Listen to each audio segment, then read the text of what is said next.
Hi friends, गावी गेल्यावर family ट्रिपचा plan झाला होता आणि त्यासाठी कोकणातील काही स्थळांना भेट देण्याचं ठरलं होतं। आम्ही सकाळी 7 वाजता घरातून निघालो। माझं सासर हे पाटण तालुक्यात डोंगराच्या कुशीत वसलेलं आहे। मी तर कोकणात प्रथमच निघाले होते।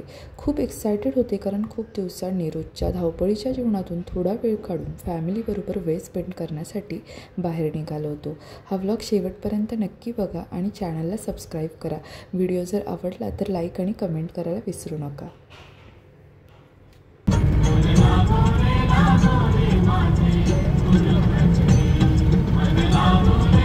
त्यातलं पहिलं ठिकाण होतं शिवसमर्थगड डेरवण। दिगंबरदास महाराजांनी छत्रपती श्री शिवाजी महाराजांचे साम्राज्य डेरवण येथे शिवसमर्थगडाच्या रूपात पुनर्निर्माण केले। डेरवण हे चिपळूणपासून 19 किलोमीटर अंतरावर एक छोटंसं गाव आहे। चिपळूण रत्नागिरी मार्गावरून सावर्डे गावापासून सुमारे 3 किलोमीटर अंतर पार करावे लागते। मार्गावरून जाताना शिवाजी महाराजांच्या मावळ्यांचे स्वागत करणारे भव्य शिल्प पाहून आपण डेरवणच्या पवित्र भूमीवर पोहोचल्याची अनुभूती येते।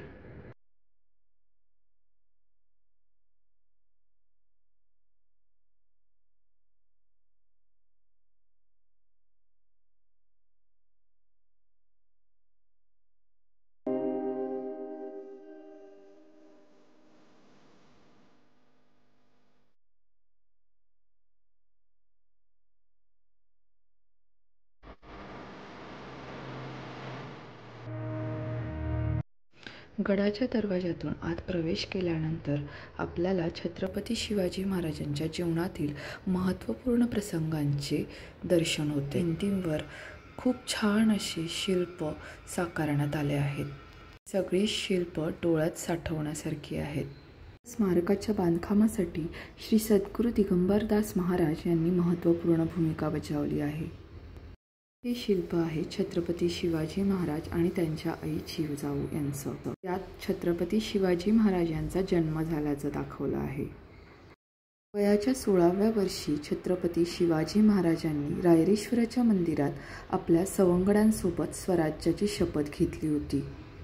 छत्रपती शिवाजी महाराजांना मराठा साम्राज्याचे राजा म्हणून दीक्षा देण्याचा सोहळा पार पडला होता, त्याचंच हे दृश्यात तुम्ही पाहू शकता बाजीप्रभू देशपांडे, आदिलशाही सरदार सिद्दी मसूद यांच्या एका मोठ्या सैन्याशी शेवटच्या श्वासापर्यंत लढतात आणि स्वतः महाराज सुरक्षित ठिकाणी पोहोचले आहेत याची खात्री करून घेतात।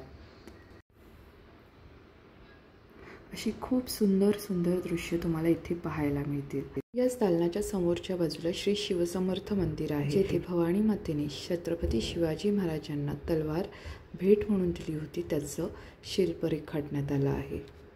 सगळी शिल्प, सगळ्याच मूर्ती खूप छान, भव्य, दिव्य आणि आकर्षक अशा होत्या।